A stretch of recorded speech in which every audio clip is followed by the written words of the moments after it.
Summary of How to Make People Like You in 90 Seconds or Less by Nicholas Boothman. Written by Alyssa Burnett and Quickread. Narrated by Alex Smith. Introduction. What's your biggest fear? When faced with that question, most people say things like heights, spiders, or public speaking. But statistics show that we're more afraid of the things we're unlikely to reveal in a quick truth or dare question. Deep down, we're primarily afraid of being awkward and being alone. We're afraid of realizing that no one likes us or discovering that we are no one's first choice. We're afraid of being friendless.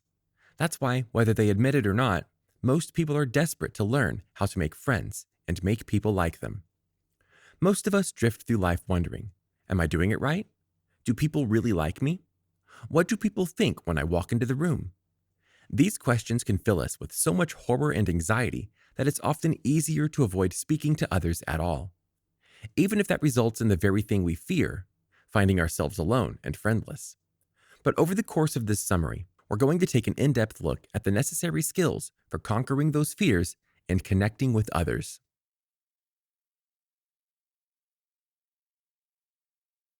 Chapter 1. The First 90 Seconds. As you've probably already guessed, the 90 seconds portion of this title comes from the fact that people form their first impressions of you within the first 90 seconds of meeting you. But have you ever wondered what they see when they make that assessment? Or what factors go into their final estimation? Studies show that a first impression is comprised of a variety of assessments, including that person's estimation of your intelligence, trustworthiness, success, status, and more. Some things are relatively predictable, like the fact that people assume you are more successful or popular if they see you wearing clothes with designer labels. But some things aren't quite so easy to anticipate, and often they aren't based on things you can control. For example, we can't control the features we're born with. But as Princeton University discovered that participants consistently rated people with round, baby-like faces or feminine features as being more trustworthy. We also can't control our gender, ethnicity, attractiveness, or whether or not we need glasses. But a 2017 University of Toronto study found that when asked to watch a video of a person delivering a speech, participants consistently rated speakers who were white, male, attractive, and not wearing glasses as being more charismatic or powerful. Similarly, a 2007 British study found that people tend to rate men and women with tattoos as being untrustworthy, less attractive, and more aggressive. When read together, the results of these studies indicated that our first impressions are not only formed in haste, they are also often based on latent sexist, racist, and classist stereotypes. Unfortunately, of course, there is little we can do to change another person's innate bias, especially when it is based on factors outside of our control. But there are some things we can do to make a positive first impression, and we're going to take a detailed look at those tips in the next chapter.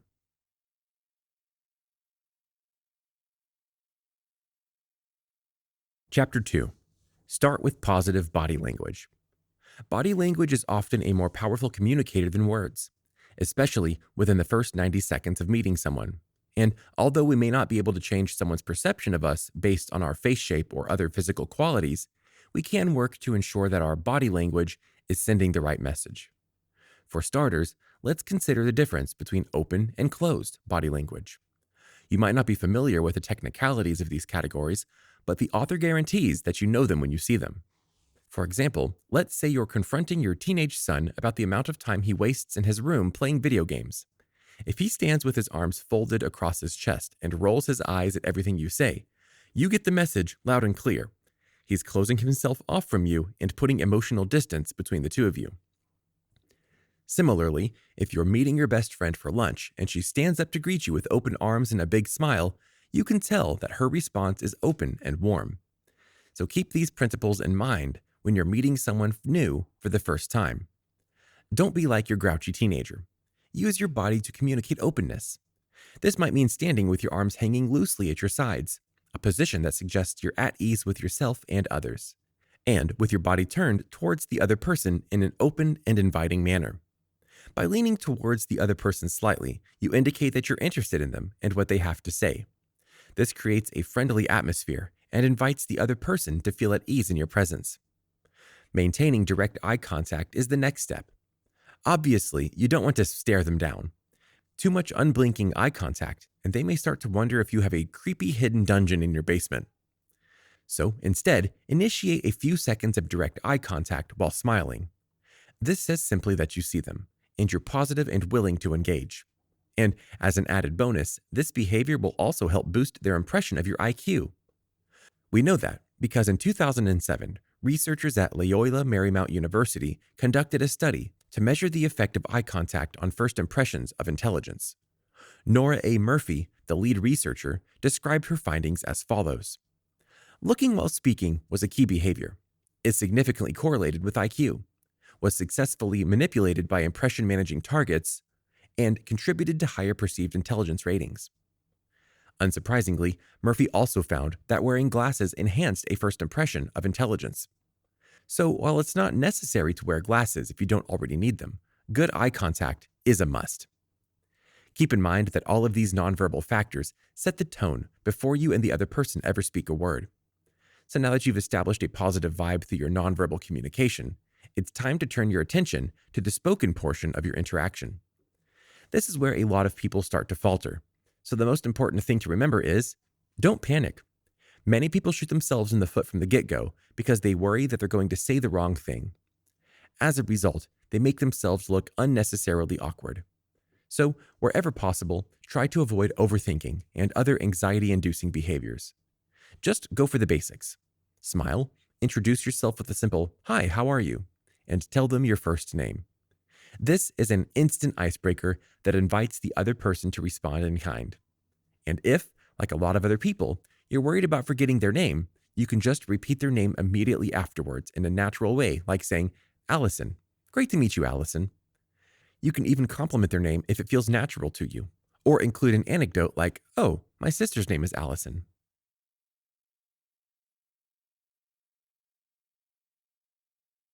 Chapter 3. Moving Beyond Introductions. So let's say you've nailed the introduction. You're feeling confident and the first impression has gone well. Now what? Many people start to get nervous at this point because they struggle to think of conversation topics or worry that they'll say the wrong thing. And that's why this chapter is going to focus on the technique of establishing a good rapport. Rapport is defined as a close and harmonious relationship in which the people or groups concerned understand each other's feelings or ideas and communicate well.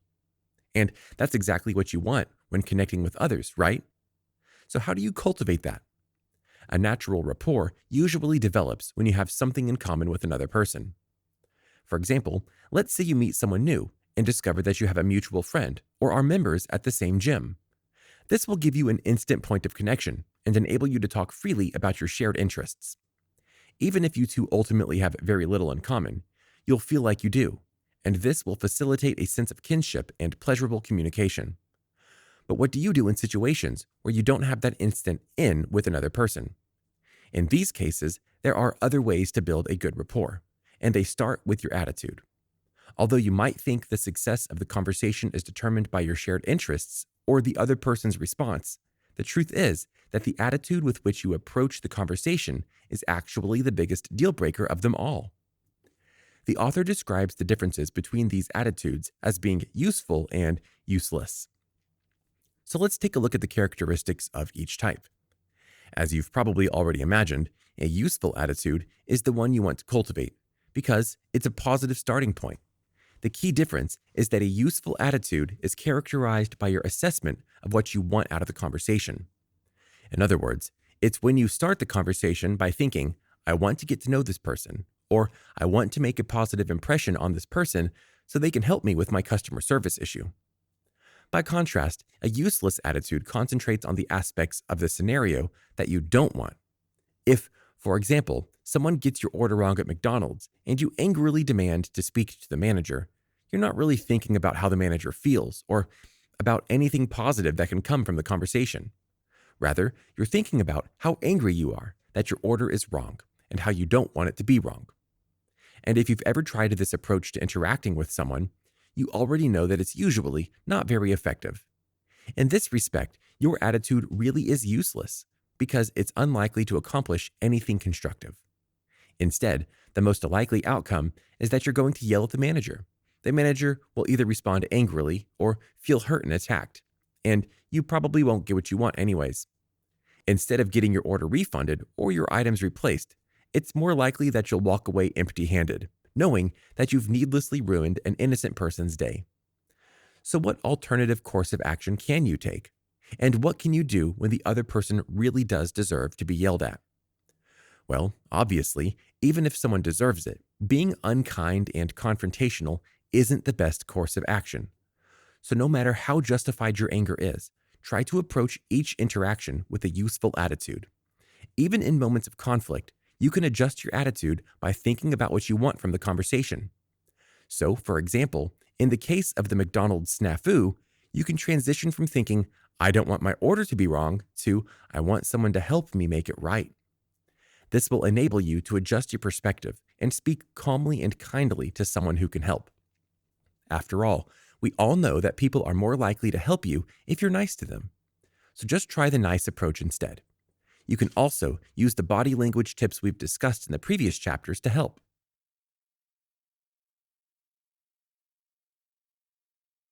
Chapter 4: How to be a good conversationalist. But now that we've considered how to build rapport during conflict, let's take a look at rapport building strategies for more neutral situations. As we've previously mentioned, nonverbal communication establishes the tone for your first impression, but conversation takes you the rest of the way. So, how can you be a good conversationalist? To get the conversation off on the right foot, the author recommends starting with questions that invite the other person to talk freely. For example, what do conversation experts, psychologists, and professional interrogators have in common? They all believe that following the rule of 5 W's and an H is a great idea. Okay, maybe don't lead with that question in an actual conversation with someone, but you get the idea. If you're not familiar with the 5 W's and an H rule, don't worry, it's really simple. It's simply a way of describing 6 questions that begin with who, what, where, when, why, or how. Questions that follow this format are awesome for starting conversations because they invite conversation. For example, let's say you're at a new cocktail bar that's just opened in town. You're sitting next to someone you don't know, and both of you have been waiting on your drinks forever. If you wanted to strike up a conversation with that person, you could apply the body language tips we've already mentioned, adopt a useful attitude, and say something like, "So, what drink did you get?" This is an open-ended and inviting question that can't be answered with a yes or no response. Rather, it invites the person to reply in detail. Once they tell you what they ordered, you can respond by saying something like, "Oh, that sounds great. I ordered the espresso martini. I hear it's supposed to be really good." This, of course, invites the other person to remark that they love coffee, or maybe tell a funny anecdote about their experience with espresso martinis. Either way, it keeps the conversation flowing in a natural and friendly way, which is exactly what you want. Even if you two don't share similar tastes, the friendly vibe of the conversation will enable you to connect and enjoy each other's company. Because although it's nice to have something in common with another person, it's not necessary for forming friendships or even enjoying a casual chat. In fact, many people who are very different from one another maintain close friendships because they enjoy each other's company. So keep this in mind as you strike up a conversation. You can also keep the conversation flowing by asking questions that build on what your partner said. For example, if the other person says, "I don't go out too often, but I've had a really stressful day at work, so I thought I'd grab a nice cocktail to relax," you should say something like, "Oh, I know the feeling. What do you do for work?" No matter what other strategies you employ, showing interest in your conversation partner is the best way to connect every time.